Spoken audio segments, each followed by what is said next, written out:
Muy bien, pues vamos a empezar entonces con la oración. Ah, sí, ahora te veo. Helen Núñez, ¿nos ofreces tú la primera oración? Pues empezamos contigo. Padre Celestial, gracias por todas las bendiciones que nos da a diario, día a día. Gracias por la expiación de tu Hijo Jesucristo en nuestras vidas, por las Escrituras, por el profeta, por nuestros líderes. Gracias, Padre, por todo el conocimiento que pones a nuestra disposición para progresar en este tiempo. Te pedimos la guía de tu Espíritu para poder entender todo lo que tú quieres que entendamos acerca de las lecciones que vamos a escuchar en este momento. Guía también al hermano Faustino para que también él sea instrumento tuyo y pueda ayudarnos a fortalecernos y mejorar cada día nuestro conocimiento y dedicación al Evangelio. Te pedimos todas estas cosas en el nombre de Jesucristo. Amén. Amén. Gracias, Helen. Muy bien, pues voy a poner las preguntas que os envié al grupo, las voy a poner ahí y vamos a usarla como guión para mi exposición y luego ya nos dividimos para desarrollarlos en equipos. Muy bien, pues aquí tenemos las 6 preguntas, 3 de la lección número 3, el período de la Reforma, y otras 3 para la lección número 4, la restauración. Así que lo que vamos a hacer es lo siguiente. ¿Sí? ¿Tú quieres? Ya hice caca. ¿Tú quieres pichi? Ya hice pichi. Sí. Sí. Ya hice caca. Ya hice pichi. Hay alguien que se le escucha. A ver, El mute por ahí, hay que darle. Muy bien, entonces, vamos a desarrollarlo entre todos, con lo que habéis leído, con lo que pensáis, hacéis preguntas para aclarar lo que fuere, y de esa manera, cuando os toque el grupo correspondiente, tenéis material para trabajar juntos. Pues venga, la primera pregunta. ¿Quién lee la primera pregunta, que es de la lección 3?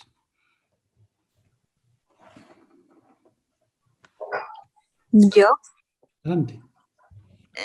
Equipo 1. ¿Qué es el Renacimiento y de qué manera preparó el camino de la restauración del Evangelio de Jesucristo en este mundo? Muy bien. Muchas gracias. Entonces, el grupo este tiene que hablar sobre el Renacimiento. Sabéis que el Renacimiento, que ocurrió en el siglo XV, supuso la transición entre la Edad Media y la Edad Moderna. Hay mucho debate sobre este asunto, si realmente la Edad Media fue un período de tinieblas o fue un período que no hemos sabido apreciar suficientemente, la Alta Edad Media, etc. En todo caso, durante la Edad Media, dice los textos que tenemos para la lectura, hubo un periodo de tinieblas, de oscuridad, y en este periodo en el que se prohibía la lectura de la Biblia e incluso se castigaba a los que la leían, era una época tenebrosa que dificultaba naturalmente el establecimiento del Evangelio. Entonces, la preparación de la restauración dice que ahí requería varias cosas. Una de las que ocurrieron fueron, dentro del Renacimiento, una de las cosas que ocurrió fue la invención de la imprenta. La imprenta con tipos móviles de 1440 permitió que las personas pudieran tener acceso a los libros, pudieran leer libros. En aquella época casi nadie podía tener libros, aparte de que casi nadie sabía leer, precisamente por esto. Los libros se copiaban a mano y aquello era muy difícil de conseguir.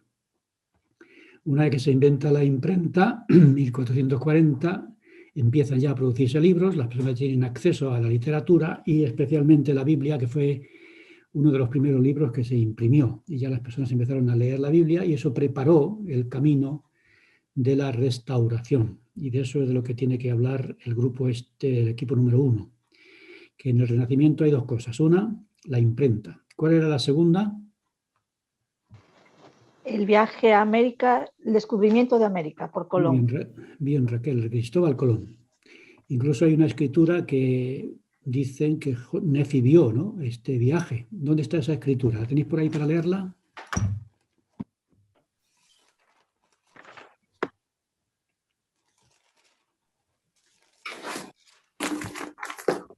Está en el libro de Nefi. Primer Nefi 13 era, ¿no? Primer Nefi 13, Creo versículo. que sí. 13:12. Muy bien, adelante el 13-12. Yo puedo leer. Oh, lo tengo en inglés, vaya. Otra persona que lo tenga en Léelo, español. no, léelo en inglés, Ángeles. No, no. Lo tengo en español si queréis. Venga, ¿qué dice en español? Y miré y vi entre los gentiles a un hombre que estaba separado de la posteridad de mis hermanos por las muchas aguas. Y vi que el Espíritu de Dios descendió y obró sobre él, y el hombre partió sobre las muchas aguas, sí, hasta donde estaban los descendientes de mis hermanos que se encontraban en la tierra prometida. Muy bien, muchas gracias. Por tanto, el equipo número 1 tiene que hablar de qué manera el Renacimiento preparó el camino de la restauración del Evangelio en el mundo, mediante estos dos acontecimientos principales, que son la invención de la imprenta, los tipos móviles de 1440, que permitió especialmente que la Biblia llegase a mano de muchas personas, que hasta entonces no se leía, no solamente porque no había Biblia, sino porque estaba prohibida. Bueno, yo no soy tan antiguo, pero en mi época la Biblia no se tenía. No, yo he sido siempre muy religioso. En la Iglesia Católica cumplí completamente con todo lo que la Iglesia mandaba, lo que se decía en aquella época, los 10 mandamientos y lo que mandaba la Santa Madre Iglesia. Iba a misa todos los domingos. En la Iglesia Católica, en un colegio religioso, estuve 3 años. En esos 3 años yo dirigía el rosario, pero allí no había Biblia. En aquel colegio religioso no se usaba la Biblia. Se usaba catecismos. Entonces yo me aprendí de memoria el catecismo número 1 y el catecismo número 2. E incluso teníamos un escenario de teatro, un salón de actos, y en el escenario hacíamos competiciones a ver quién se sabía de memoria el catecismo. Si te equivocabas en una sola letra, te quitaban del medio. Y el campeón era el que dominaba completamente el catecismo. Lo que hacemos en la Iglesia ahora con la Biblia, o hacíamos con el dominio de las Escrituras, antes lo hacíamos con el dominio del catecismo.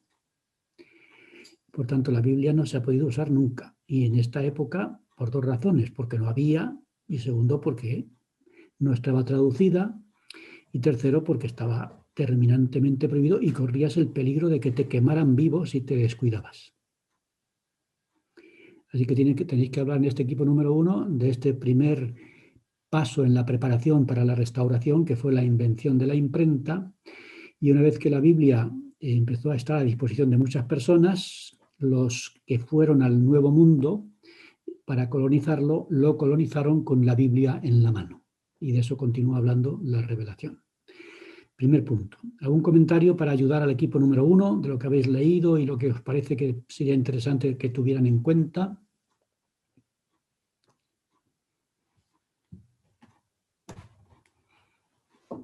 No, eso es porque pensáis que no os va a tocar, ¿no? El equipo número 1.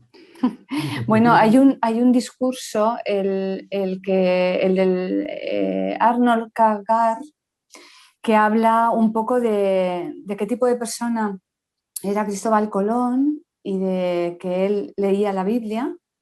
Y eso fue también parte de este renacimiento del que hablamos, ¿no? La verdad es que este discurso es muy interesante. Finalmente ya lo habéis tenido en español, ¿no? Porque sí. Solo estaba en español, Sí. Estaba en inglés, lo habéis descubierto en español con vuestra persecución muy bien hecho. Yo lo estaba traduciendo y adaptando, iba a mandároslo, pero cuando vi que lo habíais descubierto en español, que yo pensé que no existía, pues lo dejé a un lado. Pero sí, leí... Es que Carol nos enseñó. Muy bien. Sí. Faustino. Manolo. Yo compré un libro hace muchos años que se llamaba Las profecías de Cristóbal Colón. Y es un libro donde él explica que él estaba buscando en la Biblia a ver si había algo que tuviera que ver con él. Y pone un montón de escrituras de Isaías y demás. Sentía que había sido llamado para algo. Y es muy interesante ese librito pequeño.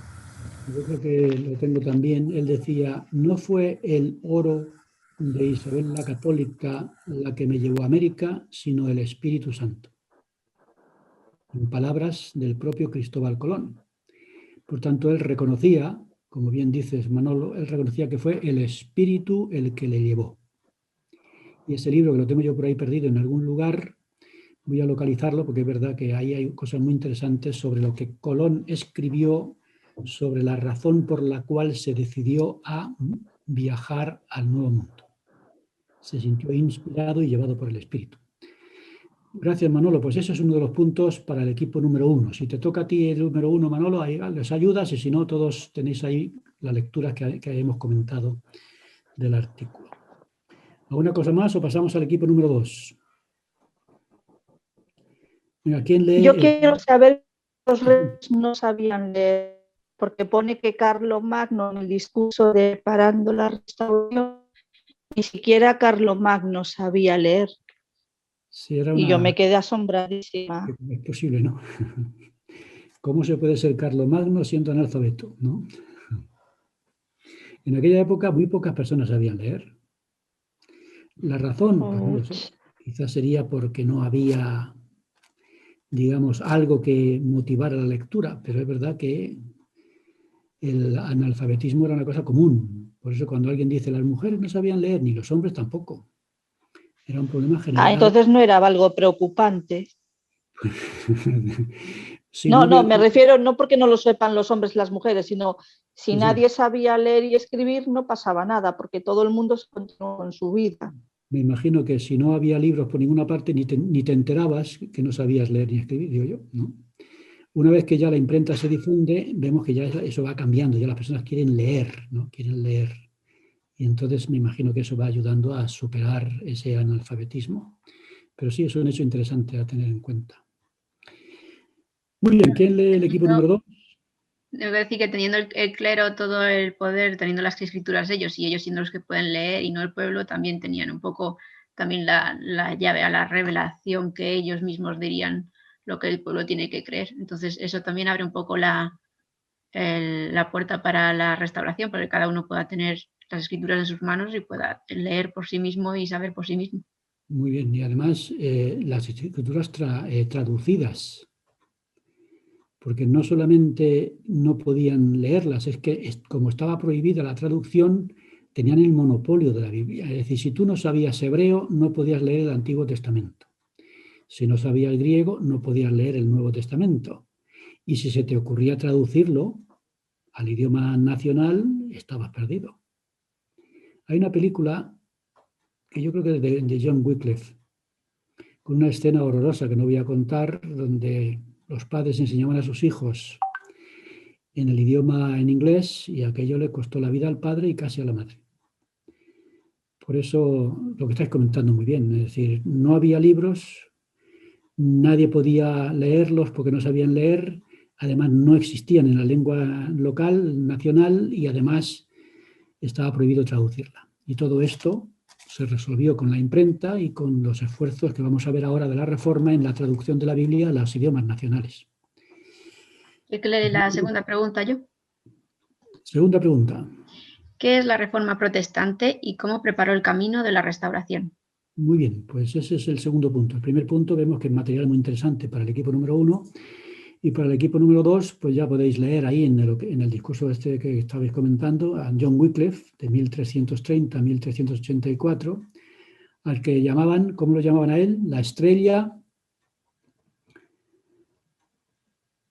le llamaban la estrella matutina de la Reforma. Era un sacerdote, profesor de la Universidad de Oxford, y como él empezó a rebelarse un poco contra todas las cosas que estaban ocurriendo con respecto a la Biblia y demás, lo metieron en arresto domiciliario. Él empezó la traducción de la Biblia al inglés, pero 2 años después del arresto domiciliario, por las consecuencias de ese arresto, murió y fueron sus seguidores los que tuvieron que traducir la Biblia, terminarla al inglés. Y sus enseñanzas se transmitieron, por ejemplo, a Jan Hus, en Bohemia, en Chequia, República Checa, Jan Hus, de 1372-1415, que finalmente murió en la hoguera. Bueno, pues Pero, Faustino, sí. ¿a Satanás no se le conocía como la estrella de la mañana? Sí, el lucero, ¿no? Como le llama Lucifer, el lucero de la mañana. Ah, vale. Pero este en sentido positivo. Vale, perdón. Pero sí, es cierto. En este caso sería positivamente la estrella matutina de la Reforma. Pues Wycliffe y Hus fueron los grandes precursores de Lutero. Lutero, que vivió en 1483-1546. ¿Alguien ha visto la película Lutero? Sí, yo la he visto. La vimos, sí. Si alguien no la ha visto, que la vea. Nuestros hijos, cuando la estrenaron en Alcalá de Henares, que es donde vivimos. Mis hijos y yo fuimos a verla con mi esposa. Y fue una película muy interesante. Está hecha por los propios luteranos, así que yo lo recomiendo. Está en internet, yo la he visto en internet también varias veces. Entonces hay Lutero, y es muy interesante ver a Lutero reaccionando, por ejemplo, a este monje que en 1517 empezó a predicar las famosas indulgencias. Aquello le pareció una cosa horrorosa a Lutero. Dijo que aquello era, por supuesto, algo abominable. Se rebeló contra ello y en este año, si no me equivoco, fue en 1517, publicó sus famosas 95 tesis como protesta por esto de las indulgencias, las clavó en la puerta de la iglesia, lo llamaban la iglesia palatina de Wittenberg. Era una cosa normal, cuando alguien quería abrir un debate, pues clavaba allí sus comentarios, sus tesis. Él no estaba haciendo nada raro, estaba diciendo, bueno, pues quiero discutir este asunto porque me parece mal. Y cualquier persona que quisiera abrir un debate, como no tenían teléfonos móviles, iban a la puerta de esta iglesia, clavaban allí sus propuestas y se abría un debate. Pues la famosa 95 tesis empezó en la Reforma de Lutero. El emperador Carlos V lo citó a la famosa dieta de Worms y le dijeron que se retractara de todo lo que había escrito. La película viene muy bien desarrollado, como habéis visto. ¿Y qué dijo él? No me retracto, a no ser que me convenzan con las escrituras y con razones. Así que él dijo que, el diputado por aquí, él decía, no me retracto a no ser que, porque eso iría en contra, ¿verdad? Dice, eso iría en contra de mi conciencia y no puedo ir en contra de ella, así que Dios me ayude. Él sabía que se estaba arriesgando a la muerte. Iban a por él para quemarlo. Gracias a que el príncipe de Sajonia, Federico de Sajonia, lo protegió, y mientras estaba protegido en su castillo, pues ahí tradujo la Biblia al alemán, etc. Ahí tenéis la historia muy interesante de Lutero, 1483-1546, y el principio de la Reforma. Sus enseñanzas llenaron todo el norte de Alemania, perdón, de Europa, y aquello se convirtió en una verdadera revolución religiosa. Uno de los seguidores fue William Tyndale, que siguió la traducción que hizo John Wycliffe. Él hizo otra, utilizando el hebreo del Antiguo Testamento y el griego del Nuevo, y dicen que de su traducción surgió después la King James, la versión del Rey Santiago de la Biblia en inglés. Y él dijo la famosa frase, ¿no? Si Dios me hace la merced ¿Me perdona? de seguir vivo, ¿qué haría? Algún día haré que el niño que maneja el arado sepa más de las escrituras que el Papa. Muchas gracias. Bueno, se estaba refiriendo a uno de los principales, porque tenía allí tertulias o debates con diferentes grupos, personas religiosas, y el jefe de aquel grupo parece que no estaba muy de acuerdo con lo que él decía, y entonces cuando le soltó esto, ¿no?, a esta jerarquía eclesiástica, diciendo, pues algún día conseguiré, si Dios me conserva la vida, dijo esto que se conecta muy interesantemente con José Smith, ¿no? José Smith era un muchacho que manejaba el arado, trabajaba en el campo, y él utilizó la Biblia e hizo lo que ciertamente estaba, de cierta manera, profetizando William Tyndale, que es la gran reforma. Seguidores de Tyndale fueron Zwinglio en Zúrich y John Knox en Escocia. Y todas estas ideas reformadas se fueron, digamos, estructurando, desarrollando, y se llevaron finalmente al Nuevo Mundo, que sería el punto siguiente. Así que esta reforma protestante fue preparando el camino para todos aquellos que fueron al continente americano y establecieron allí la preparación de la restauración. Hay una escritura en Primer Nefi que habla de estos que inspiradamente viajaron al continente americano. ¿Y dónde está ese versículo? Hemos leído uno y está en el siguiente. En el versículo que hemos leído es el versículo 13. Habla de Colón y en el versículo 13 es Faustino. En el 12 habla de Colón y en el 13 habla de... Eso es. A ver, ¿quién tiene por ahí el 13? Que se refiere ya a estos que viajaron, los peregrinos, los pilgrims, todos estos, el Mayflower. Aquí lo tengo. ¿Qué dice? Y sucedió que vi el Espíritu de Dios que actuaba sobre otros gentiles y salieron del cautiverio sobre las muchas aguas. Muy bien, pues el Señor inspiró a estos gentiles, fueron al continente americano y llevaron consigo pues todo el fruto de la reforma, que se convirtió en una especie de camino de preparación para la restauración del Evangelio. Ese es el punto número 2. ¿Algún comentario del equipo 2 antes de pasar rápidamente al 3? Yo tengo una pregunta. Bueno, la hice por el chat. Cuando se habla de los puritanos, ¿a qué se refería y por qué le llamaban así? Bueno, dicen que primeramente eran los peregrinos, después surgieron los puritanos, todos ellos venían del calvinismo. De manera que eran puritanos, me imagino, por lo estrictos en todos los sentidos, en lo moral y en lo religioso. Vosotros sabéis lo que hizo Calvino en Suiza, ¿no? En Ginebra. Calvino estableció en Ginebra una dictadura religiosa tremenda, que yo a veces me pregunto cómo es posible que alguien que venía huyendo de la persecución católica de la Inquisición estableciera una Inquisición en Ginebra, hasta el punto de que el que no cumplía con el día de reposo podía meterlo en la cárcel. Y además Calvino quemó vivo a Miguel Servet, porque no coincidían sus ideas con la idea de Servet sobre la Trinidad. Primero lo metió en la cárcel, y cuando estuvo medio consumido allí el pobre, consumido en sus propios detritus, lo sacó de la cárcel medio destrozado, lo metió en una pira verde, de leña verde, y lo quemó vivo. Como él lo presentó, decían que no lo había hecho él, que lo había hecho su secretario. Bueno, pues los puritanos venían de esta escuela calvinista y cuando llegaron a América, al Nuevo Mundo, establecieron su propia dictadura. Y lo comentaremos ahora como parte del equipo número 3. ¿Qué dice el equipo número 3? Así que se llaman puritanos por eso, por lo estrictos que eran en todos los sentidos y porque luego en el continente americano establecieron una dictadura de su propia creencia. Pero no solamente ellos, como vamos a ver rápidamente en el equipo 3. ¿Qué dice el equipo 3?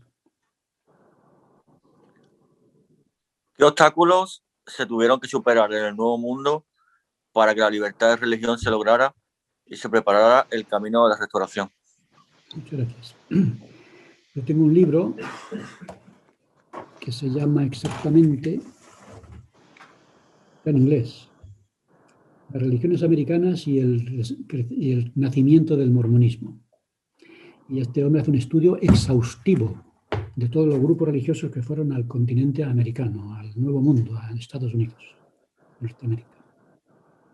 Y él dice algo que para mí me asombró mucho cuando lo leí. Esto lo leí yo hace más años que tenéis vosotros. Tengo yo este libro de hace ya muchísimos años, donde él decía que en el principio, en el Nuevo Mundo, no hubo libertad religiosa. Es decir, que en la época del establecimiento de los nuevos peregrinos, los colonos, los que fueron estableciendo allí, primero los peregrinos, después los puritanos y después los de la iglesia anglicana, etcétera, se fueron estableciendo allí y, diciéndolo de una manera resumida, ellos fundaban un estado y prohibían una religión que no fuera la suya. Y a veces condenaban a muerte al que se le ocurriera disentir. Por supuesto, lo expulsaban de su grupo religioso. De manera que allí nadie creía en la libertad religiosa en el principio. porque pensaban, bueno, ya lo hemos comentado de la libertad religiosa en España. La libertad religiosa en España también ha sido una cosa extraña y ajena a nuestra cultura. Y es porque decía un erudito, porque confundían la unidad religiosa con la unidad política.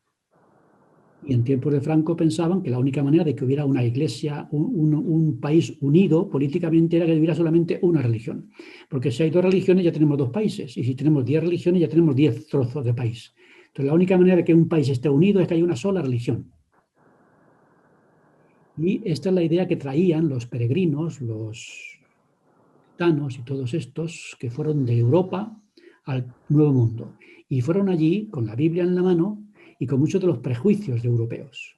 Y ellos iban convencidos, dice en este libro, que si había diversidad religiosa, eso destruiría la unión. Y la uniformidad en la religión mantendría la uniformidad social. Y si están unidos religiosamente, estarán unidos socialmente, políticamente, y se acabaron los problemas. Así que estaba terminantemente prohibido. Si alguno disentía, lo expulsaban. La única persona, dicen aquí, que realmente creía en la libertad religiosa, estamos hablando de 1630, 1630 y algo, era Roger Williams, que le conocían como el rebelde de Massachusetts. Él lo expulsaron. Boston. ¿Perdón? Venga, habla, adelante. No, que pensé que no tenía puesto el micrófono. No, solo ha dicho Boston, como tu nieto. Sí, sí, exactamente, en Boston.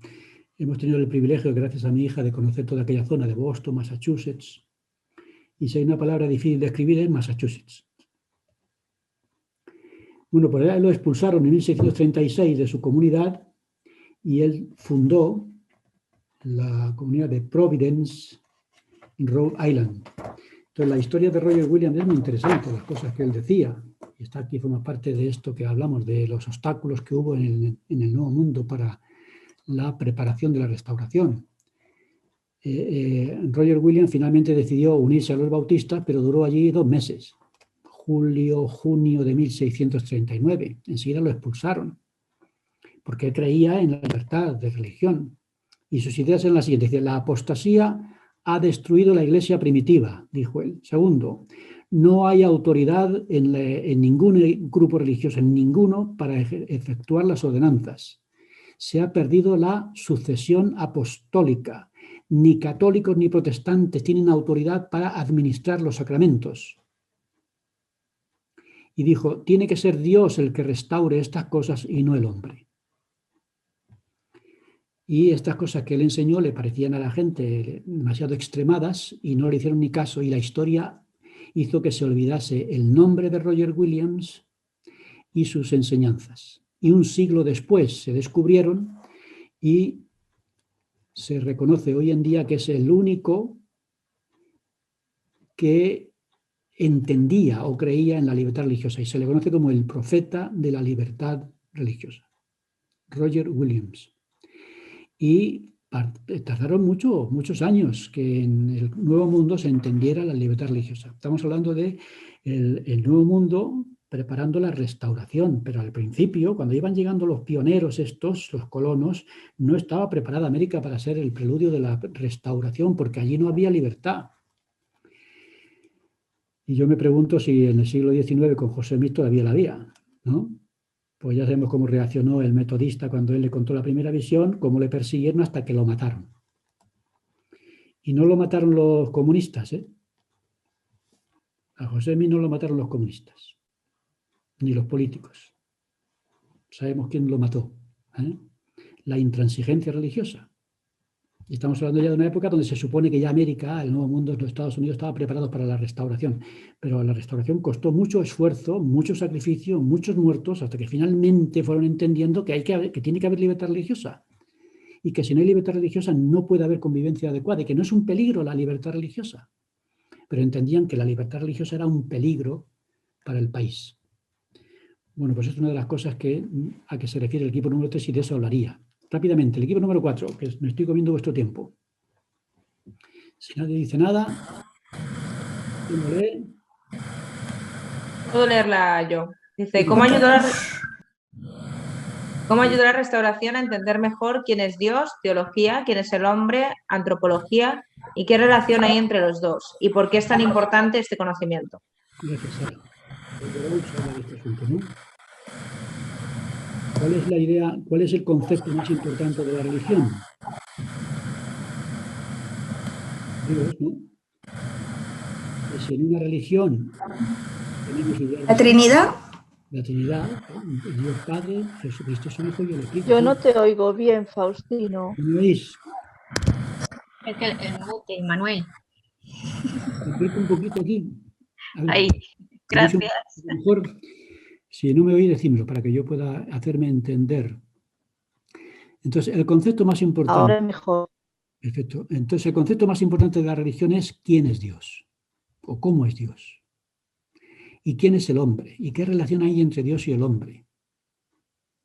Y la pregunta es, ¿por qué es esto tan importante? Y Delderoux habla del concilio de Nicea, 325 después de Cristo, el primer concilio ecuménico universal de la Iglesia. Si no contamos el concilio de Roma con Pedro y Santiago. Entonces, en este concilio de Nicea se habló de quién es Dios Padre, quién es Jesucristo su Hijo y qué relación hay entre los dos. Pero las conclusiones fueron horrorosas y yo me lo aprendí de memoria cuando era católico, apostólico y madrileño.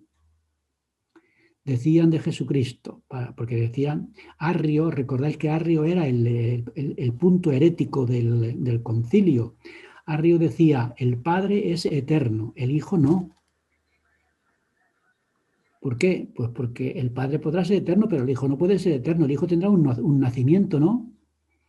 Si alguien tiene hijos, sabrá que el Padre es eterno, Manuel. ¿No? Pero los hijos tienen un principio, tienen una fecha de nacimiento. Este hijo nació él. Y el Padre puede decir que en efecto su hijo tiene un principio. Entonces decía Arrio, el Hijo no puede ser eterno, el Padre sí, pero el Hijo no. Bueno, se la cargó, ¿no? Entonces ahí, ¿de qué naturaleza es el Padre? Bueno, pues la naturaleza del Padre es una y la del Hijo es otra. No, la misma naturaleza, no, distinta naturaleza. ¿Qué conexión hay entre el Padre y el Hijo? Aquello fue una pelea de meses en el concilio de Nicea, con 300 obispos peleándose. Y eso todo lo explica ahí el Delderoux sobre el concepto de Dios en el concilio de Nicea e históricamente. Y luego llegó pues aquello del concilio, hablando de Jesucristo. Jesucristo fue engendrado, no creado, y de la misma naturaleza que el Padre. Pero los hombres y las mujeres somos creados. No somos criaturas, ya lo comentamos, sino criaturas. Somos cosas creadas por Dios y además de la nada.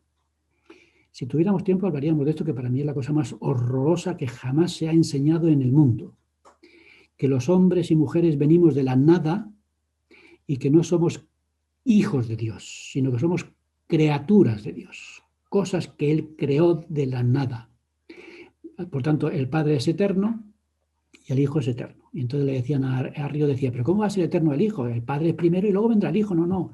Es que el Hijo fue concebido ya desde el principio en la eternidad, porque el concepto del Hijo estaba en la mente del Padre y por tanto ha existido desde siempre, porque entonces empezaron con la filosofía griega para meterse por ahí y dijeron, bueno, pues nada, Platón, lo que tú digas, ¿no? Entonces, claro, aquello fue tremendo. Entonces, claro, la conexión que hay entre el Padre y el Hijo es de una misma naturaleza, la misma esencia, pero los hombres y mujeres no lo somos. Entonces se rompe la conexión que se llama la conexión ontológica Dios-hombre. ¿Qué es la conexión ontológica? Pues la conexión esencial, la conexión vital. Si yo no soy hijo literal de Dios, no puedo llegar a ser como Dios. Se rompe esta idea que desarrolla el Delderoux de que somos hijos literales de Dios y por tanto Dios es en potencia, y todo eso se rompe por un concepto equivocado de la relación entre el hombre y Dios. Y todo eso lo debatís ahí, como podáis, en el equipo número 4. ¿Alguna pregunta o comentario? No hay más tiempo, si no nos enrollaríamos. Pero esta vez se la debería de hacer a una persona que sea de esa iglesia. Pero porque en mi familia ahí todos son católicos en su mayoría. Solamente mi hermana y yo somos miembros y otra hermana. pero en sus rezos ellos a veces dicen gloria al Padre, al Hijo, al Espíritu Santo, pero hay otras personas que dicen gloria al Padre, gloria al Hijo, gloria al Espíritu Santo. O sea, dentro de la iglesia hay dos tipos de concepciones también, de la misma iglesia católica, o es por costumbres o cosas que están cambiando. ¿Cómo sería eso? Bueno, yo no sé si las dos formas de decirlo son distintas, pero sí es cierto que para la Iglesia Católica la Trinidad es un misterio. Son 3 personas y un solo Dios verdadero. ¿Y cómo lo resuelven eso? Porque ellos dicen que el que cree en varios dioses es un politeísta, y si eres politeísta eres un pagano. Ajá. Los mormones son paganos porque creen que Dios es el Padre, el Hijo es el Padre, o sea, el Padre es Dios, el Hijo es Dios, el Espíritu Santo es Dios, por tanto son 3 dioses. Y como resulta que nosotros también podemos llegar a ser dioses, al final hay miles y miles de dioses. Todos los mormones son dioses, son politeístas, por tanto son paganos. ¿Cómo resolvieron el problema los católicos? Los católicos resolvían de una manera muy distinta. Ponían 3 anillos sobre la mesa, 3 anillos de oro. Y decía, este anillo es el Padre, este otro anillo es el Hijo, y este otro anillo es el Espíritu Santo. ¿Son 3 dioses? No. ¿Por qué no? Porque ¿cuántos oros hay? ¿Cuántos anillos hay? 3. ¿Y cuántos oros? 1. Es el mismo oro de los 3. Por tanto, 3 personas diferentes, un solo Dios verdadero, una sola sustancia. Por eso el Padre y el Hijo son de la misma sustancia. Pero en fin, esos son debates filosóficos, y en la Iglesia lo que decimos es que no, el único Dios para nosotros es el Padre Celestial. Los demás son dioses, pero gracias al Padre. La verdad es que todo el debate del Concilio de Nicea se resolvería perfectamente con lo que se explica en la Iglesia de la etapa de la inteligencia, la etapa del espíritu, la etapa del cuerpo, todo eso con Jesucristo y todos los demás hombres y mujeres del mundo, que somos hermanos ante Dios. Dios solamente es uno, que es el Padre, y los demás somos hijos suyos, ¿no? Como decía Jesucristo, no, el Padre es, yo no. Él es el único Dios verdadero, el Padre Celestial. Pero bueno, eso lo debatís ahí los del grupo número 4. Gracias. ¿Alguien iba a decir algo? Venga, ¿quién lee el punto número 5? Que tengo que daros el tiempo a vosotros. Equipo número 5. Yo lo leo. Adelante. Ok. ¿Qué enseñaban los grupos? Oh, perdón. Ya. Vale. ¿Qué enseñaban los grupos cristianos sobre la vida después de la muerte? Muy bien, pues entonces ahí tenéis el debate que el Droux establece, ¿no? Los grupos cristianos hablaban del cielo, el infierno, etcétera, ¿no? Ese concepto, los que lo hayan vivido, yo lo he vivido muy bien, o mejor dicho, muy mal, ¿no? Después de la muerte, lo que pasa. ¿Qué pasa después de la muerte? Pues esto y esto y esto. ¿Y qué dice la restauración del Evangelio? Y ahí tenéis el debate del grupo, donde estabais hablando de la gloria celestial, la gloria terrestre y la gloria celestial, quién va una, quién va otra. Y Alderoux dice que el cielo de los grupos cristianos es el equivalente a la gloria terrestre, el infierno el equivalente a la gloria celestial, pero por supuesto muy diferente, porque para nosotros la gloria celestial es un reino de gloria también. Entonces el debate aquí del grupo número 6 es quién va a la gloria celestial, quién va a la gloria terrestre y quién va a la gloria celestial. Y dentro de la gloria celestial, ¿qué es la exaltación y vida eterna? Así que eso lo debatís y lo comentamos cuando nos reunamos. Y ya es hora de separarse. ¿Alguien tiene alguna pregunta o comentario? Y lo vamos desarrollando cuando deis vuestro informe. ¿Quién es el portavoz del equipo número 1? Yo. Sara, ¿cuál es el tema de tu equipo? La pregunta era qué es el Renacimiento y de qué manera preparó el camino de la restauración del Evangelio. Pues adelante. Y bueno, lo primero, el Renacimiento es nombrado como el avivamiento del saber, ¿no? Entonces era una época donde la gente tenía ganas de conocimiento, tenía ganas de saber más cosas y esto es lo que provoca, ¿no? Este movimiento del Renacimiento y esta época de poder conocer más, ¿no? Y saber más. Entre las dos causas más importantes que encontramos es la invención de la imprenta de Gutenberg y el viaje de Cristóbal Colón. Respecto a la invención de la imprenta, pues bueno, ¿no? Es algo que es un proceso. Hemos hablado mucho de que habían procesos en esto, ¿no? Nada empezó de cero y pasó de 0 a 100, ¿no? Sino que primero se inventa la imprenta, ¿no? De ahí empiezan a imprimirse más libros. Entre ellos la Biblia, y de ahí hemos visto, ¿no?, que cuando en la época de Gutenberg habían unas 30.000 Biblias en Europa y en menos de 50 años habían 12 millones, o sea, son muchísimas más, ¿no? Entonces, gracias a él, pues la gente pudo aprender a leer, una de las cosas, porque eran analfabetos la mayoría, y aprender realmente lo que decía la Biblia y no lo que les contaban, ¿no? Y a tomar sus propias impresiones sobre el Evangelio de Jesucristo, ¿no? Y que pudiera llegar a todas partes.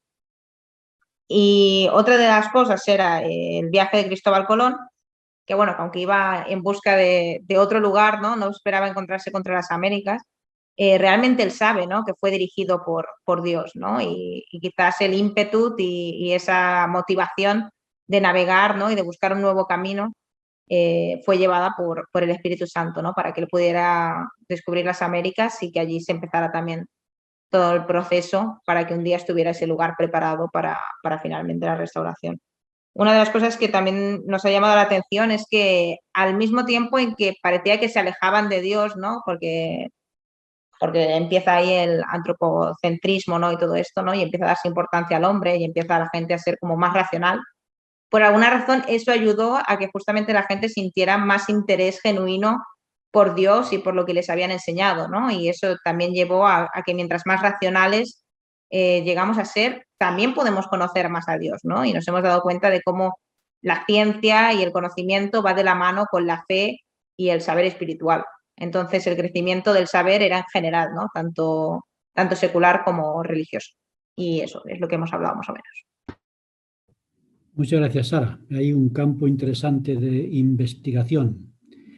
Y eso que ha dicho es muy interesante, que aunque el hombre es el que empieza a ser más importante, el humanismo, lo cierto es que se convierte también en una buena herramienta para volver a Dios de otra manera. Muchas gracias, Sara. ¿Quién es el representante del equipo número 2? Yo. Hola. Adelante. Bueno, la pregunta la quiero leer, pero la tengo en WhatsApp porque estoy con el móvil, que dice: ¿qué es la Reforma Protestante y cómo preparó el camino a la restauración? Vale. Nosotros estuvimos hablando y nos dimos cuenta de que que el movimiento de la Reforma fue como, que ocurrió en el momento correcto, cuando tenía que ocurrir, porque las personas estaban preparadas para recibirlo. Las personas estaban preparadas para tener fe en las Escrituras, para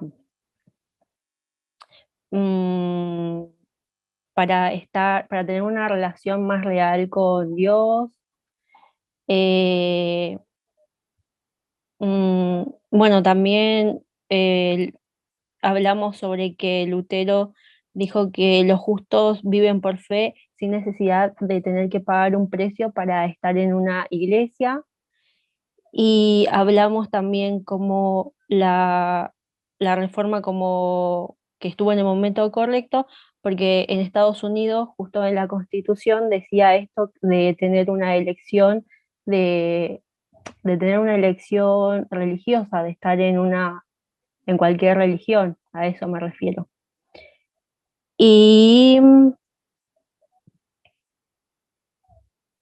nada, que hablamos de que todo fue guiado por el Espíritu Santo en el momento correcto.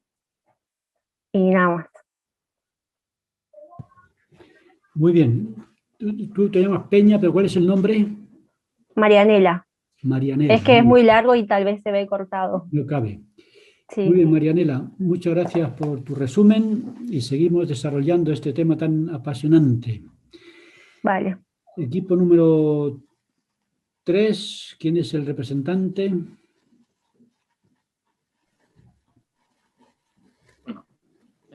No lo alcanzamos a elegir, pero dijeron que preferían durante esta oportunidad no serlo, así que me propongo como yo mismo. Pues adelante, vale, pues no hablamos demasiado, la verdad es que es un tema bastante amplio, pero que comentamos algunas cosas. Jefferson, por ejemplo, debió ser una persona muy inspirada para poder influir en la Constitución americana por la libertad religiosa. Y yo he decidido hacer como una especie de resumen de los hechos históricos más notables para que la libertad religiosa como tal existiera en Estados Unidos, y pensé en añadir algunas cosas. Entonces, añadiendo lo que ya explicaste antes. Los peregrinos viajaron por el Mayflower, que eran cerca de unos... El Mayflower es el barco, ¿vale? Que eran cerca de unos 100 hombres que buscaban libertad religiosa también porque estaban perseguidos en Gran Bretaña. Los puritanos también. Y algo que añadir, los españoles ocuparon, los españoles colonizaron originalmente Florida, sabemos que después la vendieron. Algo muy importante es que los puritanos y los peregrinos en Massachusetts establecieron una dictadura religiosa, como tú bien describiste, bastante fuerte. Y prohibieron tanto la práctica de católicos como de los Quakers. Los Quakers vendrían a traducirse como los agitadores. Dato curioso para los que estéis estudiando Ben Sígueme, la semana pasada se habló precisamente sobre un ministro, no recuerdo mal, un ministro agitador, un converso agitador porque hablaban de que entre los agitadores era normal esto de hacer extrañas manifestaciones dentro de sus reuniones. Pues bueno, también los agitadores fueron prohibidos en Massachusetts.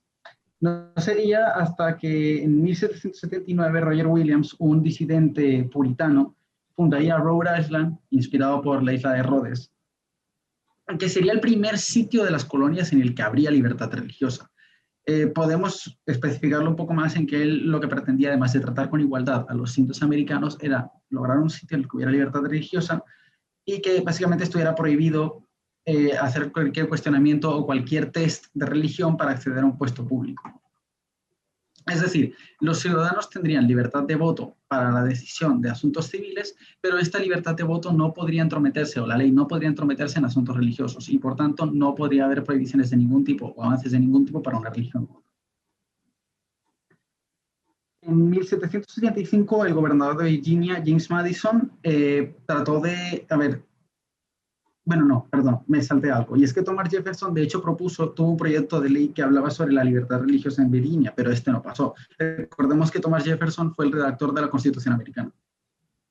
En 1775, el gobernador de Virginia discutió contra la instrucción religiosa, es decir, la educación religiosa, y este sería el hombre que haría un borrador quería el borrador de la primera enmienda. ¿Por qué es importante la primera enmienda de la Constitución? Porque precisamente habla de la libertad religiosa, la separación Iglesia-Estado y prohíbe al gobierno entrometer leyes hacer leyes o entrometerse en la praxis religiosa de cualquier ciudadano. También se prohíbe la aplicación de test, lo que había dicho antes, de algún test para la religión de una persona, que un test religioso influyera en el acceso de una persona a un puesto público. Pero hay algo que me gustaría añadir y que es muy importante, y es que en 1838, los que hemos leído la historia de la Iglesia sabemos toda la persecución que tuvieron que sufrir los miembros bajo el liderazgo de José Smith, y es que en 1838 el gobernador de Missouri, Lilburn Bux, ordenó una masacre o una expulsión masiva contra los miembros de la Iglesia y contra José Smith. Por eso, en 1868, en la 14ª enmienda, se previene a los estados, básicamente sería, a mi juicio, como una extensión de la primera enmienda, pero a nivel local para todos los estados, porque previene a todos los estados, a cualquier estado, a hacer leyes que permiten el avance de una religión o que degraden a otra o bien la prohíban. También comentamos otras cosas como que tal vez,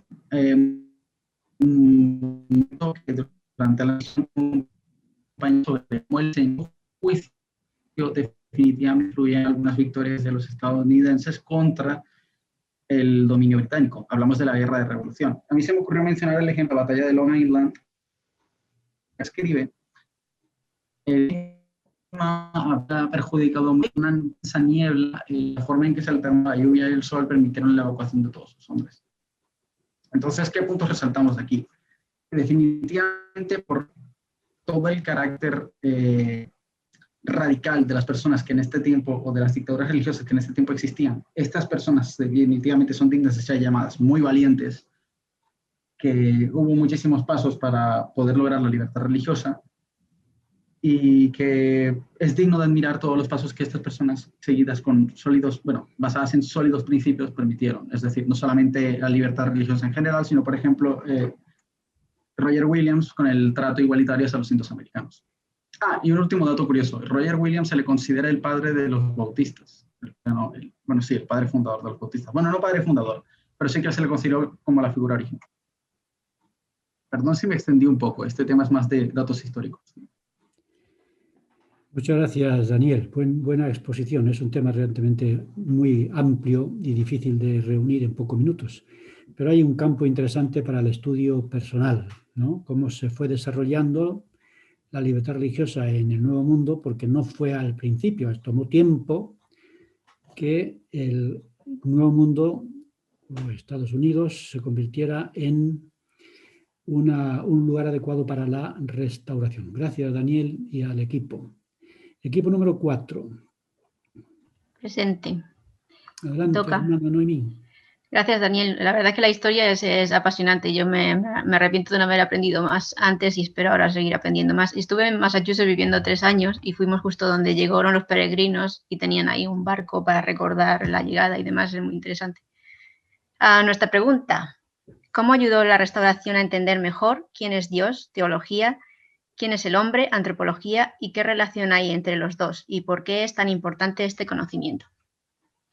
Entonces, como no hay mucho tiempo, más que nada, esto pues nos recuerda mucho, que es más que nada lo que hemos hablado, que es el recordatorio de lo importante y esencial que es el plan de salvación y el conocimiento que nos trae. Y la restauración, simplemente con la primera visión, en ese hecho y ese momento en el que José Smith se abre los cielos y baja esa columna de luz, ahí ya se aclara muchas cosas que antes pues eran, y es para muchos todavía un misterio, pues el misterio de la Trinidad, que está el Padre y el Hijo, son 2 personajes separados y diferentes que se parecen a nosotros, que somos según su imagen y también nos conocen. Al llamar a José Smith por su nombre, pues daba claramente a ver que nos conocen a cada uno personalmente por nuestro nombre, y el poder recuperar ese conocimiento perdido en la apostasía, como había una cita que compartió Isabel del presidente Oaks de su discurso, decía que lo esencial que sería recuperar el conocimiento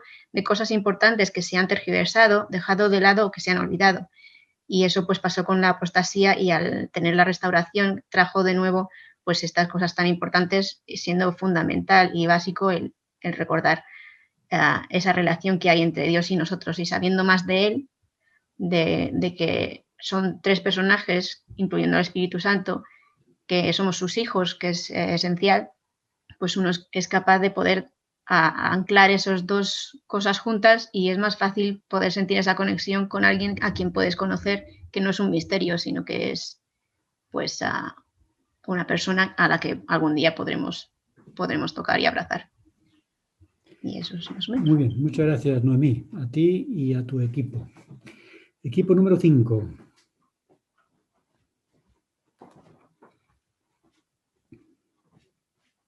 ¿Quién es el portavoz del equipo número 5? Bueno, voy a hacer yo, porque es que no nos dio tiempo también de elegir. Pues adelante el voluntario.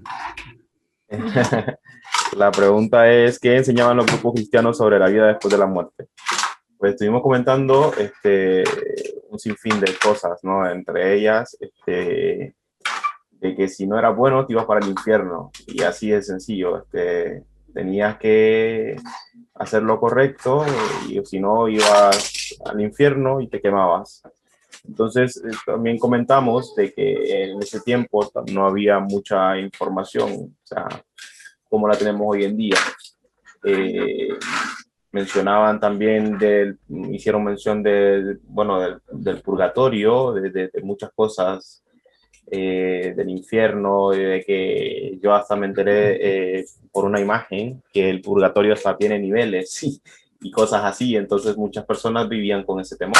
También mencionamos la forma en que muchos morían, y como los egipcios, que morían creyendo que la riqueza les iba a dar la oportunidad de estar en el cielo. Sí, entonces mencionábamos muchas cosas como esas que en realidad pues en la antigüedad se iban dando, y la gente iba creyendo por la poca información que tenían, o por lo que se les decía, ¿no? Entonces, no sé, ¿algo más? Sí, también hablamos que que todo eso se debía a la mala información, como decía Darren, y que pues todo era como la transversar las palabras o lo poco que se conocía, porque como no sabíamos leer todos, no conocíamos la verdad o no sabíamos cuál era la petición que Dios tenía para nosotros. Entonces cada quien optaba por elegir un poquito de verdad y ponerlo a su disposición y sembrar el miedo en todas las personas, y que en eso se basaba realmente el cristianismo antes, en el miedo y en que si no te portabas bien te ibas para el infierno. Eso. O podías comprar tu entrada al cielo. Muy bien, menos mal que tengo un ayudante aquí. Muchas gracias. Bueno, eso ha sido todo. Bueno, hemos podido recargar el resumen y gracias también al equipo de ese tema polémico, ¿no? Muy bien, pues el equipo número 6. ¿Y qué dicen, perdón, los mormones de esto? Yo soy la portavoz del número 6. Adelante. La pregunta era, ¿qué conocimiento sobre la vida después de la muerte se reveló con la restauración? Después de la muerte de Alvin, el hermano de José Smith, él se preguntaba que si tenía esa duda de si iba a volver a ver a su hermano. Recibió una revelación que podemos encontrar en Doctrinas y Convenios 137, donde explica que si él va a poder ver a su hermano. Por medio de la revelación hemos aprendido que las familias son eternas, que podemos seguir con esos vínculos familiares después de esta vida, que hay unos grados de gloria después de la muerte y que podemos hacer la obra por estas personas familiares o etcétera. Podemos hacer la obra en el templo. Igualmente que nosotros hacemos estos convenios, podemos ayudar a los que no han tenido la oportunidad de conocer el Evangelio aquí, de también recibir las mismas bendiciones de la exaltación, que todos vamos a resucitar sin importar cuál ha sido nuestras acciones, nuestra vida aquí en esta tierra. Las personas que no han podido tener la oportunidad de conocer el Evangelio en esta tierra van a tener esta oportunidad después. El Evangelio va a ser predicado a ellos y conocemos esto también por el relato en el libro de Mormón de la visita de Cristo después de su resurrección. Él fue a enseñar y evangelizar. Y quizás nosotros también, cuando nos toque ese momento, nosotros vamos a poder también predicar el Evangelio y enseñar. Y que tenemos la esperanza de poder estar con nuestras familias en otra vida. Y también como último pensamiento, que los conocimientos que nosotros adquiramos en esta tierra van a ir con nosotros, no los vamos a perder. No solo eso, sino que nuestra propia identidad y también la relación, las conexiones que vamos a tener con otras personas no se van a perder, sino que van a seguir en la otra vida. Muy bien, muchas gracias, Ángeles.